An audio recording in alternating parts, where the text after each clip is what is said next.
ఒక్కటి కాదు రెండు కాదు అటు ఇటుగా 8-10 నెలలు కర్రగుట్టలు చుట్టుముట్టి అన్నలు గానొస్తే కాల్చుడే అనేటట్టు ఆపరేషన్ కగరబెట్టి అడవిలుండేటి అన్నల్ని నిద్రపోనీయకుండా చేసిర్రు సెంటర్ గవర్నమెంట్ వాళ్ళు.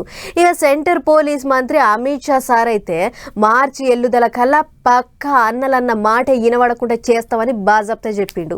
ఇప్పటికే ఎంతో మంది పెద్ద పెద్దోళ్ళు ఎన్కౌంటర్ల జీవిడిస్తే మస్తు మంది లొంగిపోయారు కూడా. అట్లనే ఇప్పుడు వీళ్ళు రైట్. మాజీ మావోయిస్టు దేవ్జీ దళం అంతా లొంగిపోయింది. ఇలా తెలంగాణ సీఎం రేవంత్ రెడ్డి సార్ ముంగట ఒకలేనికొకరు వచ్చిర్రు, తుపాకులు ఇచ్చిర్రు. ఒక్కరు కాదు ఇద్దరు కాదు, ఏం తక్కువ 130 మంది మావోయిస్టులు. అంతా దేవ్జీ దళంలో పనిచేసిన అన్నలు అక్కలే. 124 మంది ఛత్తీస్గఢ్ రాష్ట్ర పోలు ఉంటే 4 తెలంగాణలు, 13 ఏపీ రాష్ట్ర పోలు. మొత్తం 124 తుపాకులు పట్టుకొని వచ్చి పోలీసు వాళ్ళకి అప్పచెప్పిరు. తీరుగా గౌరవ ముఖ్యమంత్రి గారు ఒక పిలుపునిచ్చిండ్రు మావోయిస్టులకు. తత్ఫలితంగా లాస్ట్ 4.5 మంత్స్ నుంచి సుమారు 250 తుపాకులను కూడా తీసుకొని వచ్చిండ్రు. ఇందులో ఈ అజ్ఞాతం వీడి బయటకు వచ్చిన వాళ్ళలో 3 స్టేట్ కమిటీ మెంబర్ స్థాయి ఉన్న వాళ్ళు. ఈ రకంగా మొత్తం 130 మంది వచ్చినారు బయట. ఈ విధంగా తెలంగాణ స్టేట్ కమిటీ మొత్తం పూర్తిగా అంతర్ధానం అయిపోయింది. తెలంగాణ స్టేట్ కమిటీ అనేది లేదు. 2 నెలల సంది ఏం తక్కువ 721 మంది అన్నలు లొంగిపోతే తెలంగాణకేంచి ఇంకో 7 అన్నలు అజ్ఞాతంలో ఉన్నారు అనుకొచ్చిండు పోలీస్ పెద్ద సారు. వాళ్ళు కూడా లొంగిపోతే అడవి ఖాళీ అయినట్టే. ఇక అంతేకాదు లొంగిపోయిన మావోయిస్టులకు సర్కార్ తరపు నుంచి సాయం చేస్తారట కూడా. ఇంత పెద్ద ఎత్తున ఆయుధాలతో నక్సలైట్లు సరెండర్ అయిన సంఘటన ఇదే అతిపెద్దదని నేను భావిస్తున్నా.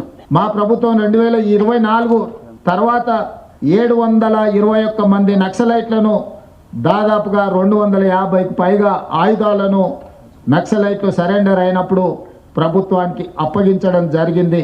సరెండర్ అయిన నక్సలైట్ల చట్ట పరిధిలో వాళ్లకు ఏవేవైతే రివార్డ్స్ ఉన్నాయో, రిహాబిలిటేషన్కు సంబంధించి ప్రభుత్వం ఏదైతే హామీ ఇచ్చిందో వాటన్నిటిని అమలు చేస్తాం.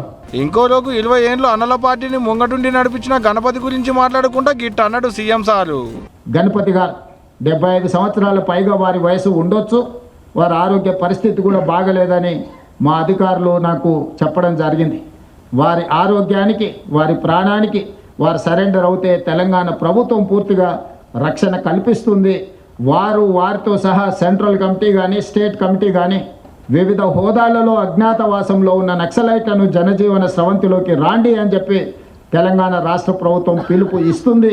అగనట గణపతన్న లొంగిపోతే సర్కార్ తరపు నుంచి దవాఖానలో చూపెడతాడట ఒంట్ల పానం నయం అయ్యేడు దానిక. దేవిజీ లొంగిపోయిన తర్వాత అడవిలో పార్టీని నడిపించేటి పెద్ద దిక్కే లేకుండా అయింది.